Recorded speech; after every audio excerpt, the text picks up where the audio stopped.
Many people think that split water cooling is to see crisscrossing pipe arrays.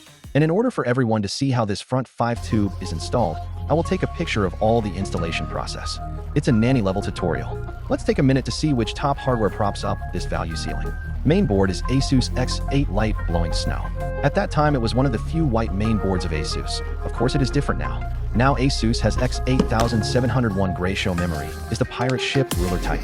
DD256 for C32-248G. Actually this is Intel memory, but it can't hold up. Fortunately, the boss likes it, no problem. Solid state is the top flagship Samsung 9200 Pro 4T version. The power supply is 850W/C, and it also plays one of the positive value.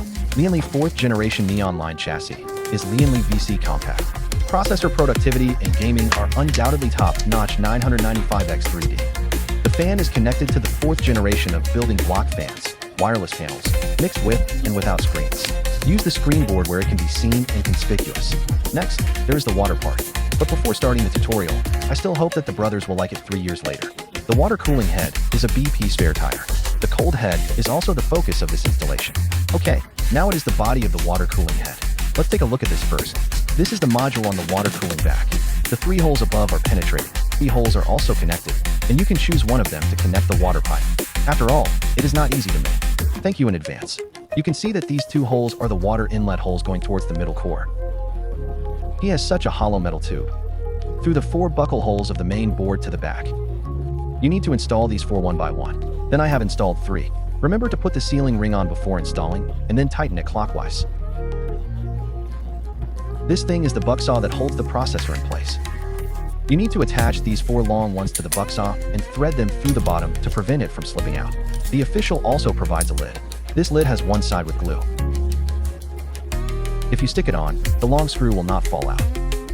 Then, take out our main board. We need to remove the original bucksaw. First loosen these 4 screws and then remove it.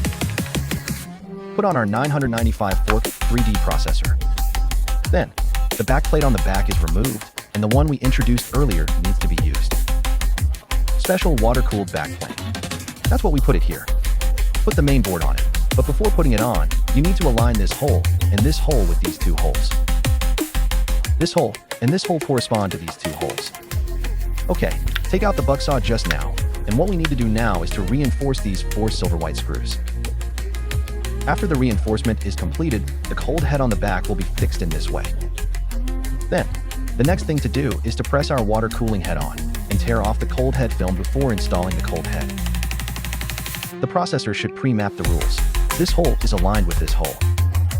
Okay, after pressing it on, you need to apply screws to fix this cold head and find these 4 spring screws. Also clockwise. At this time, the faucet is completely installed. Put the original lid on it, but it looks darker. Actually, this effect is not good.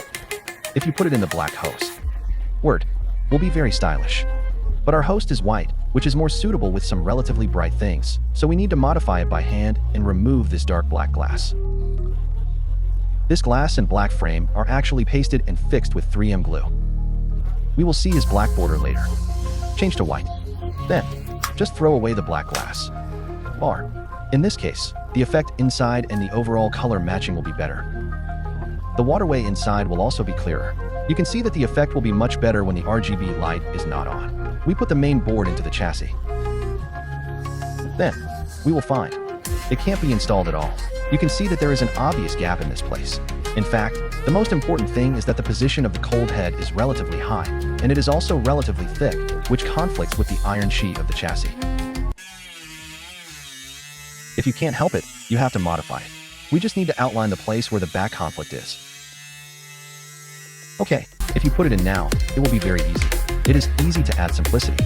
This side is okay, and it should be the back's turn in the future. The next thing we want to install is the water tank. We choose a small water tank, and you can also choose some tall and long ones. As long as it fits, it's no problem. Okay, now it is the way of fixing the water tank to the chassis through 4 screws. Okay, I checked that the water tank is very stable. Then, you should find out by this time. It seems a little weird because all we're asking is to do a head-free state. A fan is missing in the upper left. That pipe can't go to the front, it can only go to the back. If this place had a fan, then the pipe cannot be connected to the cold head through these 2 holes. Okay, the next is the hose connection.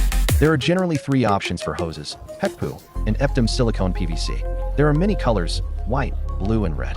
There are many black and transparent colors, but they are not very durable and easy to age. Transparent. This is PV, which is more durable and has compared with PVC. The white host is more suitable, but it is not easy to install. It is also not as durable as Eptom silicone tube, and if its bending angle is too large, it will be directly folded together, which will seriously affect the flow rate or even completely block. The owner said his last computer was 10 years of separated water. Although the color is not too big, its durability is the best. Although the other accessories are simply black. At that time, when selling secondhand, the color is unified, which is relatively easy to sell. The next step is the connection of the water pipe. After the water comes out of the processor, the heated water will go through this pipe from this hole on the right into the cold drain. After the hot water enters the cold row, it circulates in the cold row once, which will transfer the heat to the cold row umbilical piece. As soon as the 5 fans blow, the heat on the umbilical piece will be blown away. So as to cool the water-cooled liquid, the cooled water will come out from the hole on the left, and then the water-cooled liquid will enter the water tank. The last place is here. After the water comes out of the pump tank and then enters the CPU cold head, it is recommended that everyone install a filter. The filter is to filter all the particulate impurities in the waterway. The power supply is 850 watts by C, but it is embarrassing that after we installed the plugged-in cold head, we found that the plugged-in cold head is large and thick, taking up the power supply space. So this power supply was bought for nothing, and a small SFX power supply was reselected later. This power supply has to be bought last. After you install the cold head, see how much space it has left, and choose the power supply according to this space. After the back is solved, the next step is the front. Install the Lianli 4th generation neon cable that can pull high value, and plug it into our Asus TUF OG4080 white Mengchine graphics card. The value of this card is the white card with the highest value in the original heat dissipation. The power cable of our graphics card is also a neon cable of Lianli Times. Install the subscreen at the top of us, which is better. After it is installed, it is ready to turn it on, but it needs to be pressed before turning it on. But this issue belongs to the nanny level tutorial, and this link must be indispensable. Okay, the next step is to add water. It is already near the end of the video. If you think it is useful, you can point an avatar. Please pay attention again and ask for 3 years. Thank you all.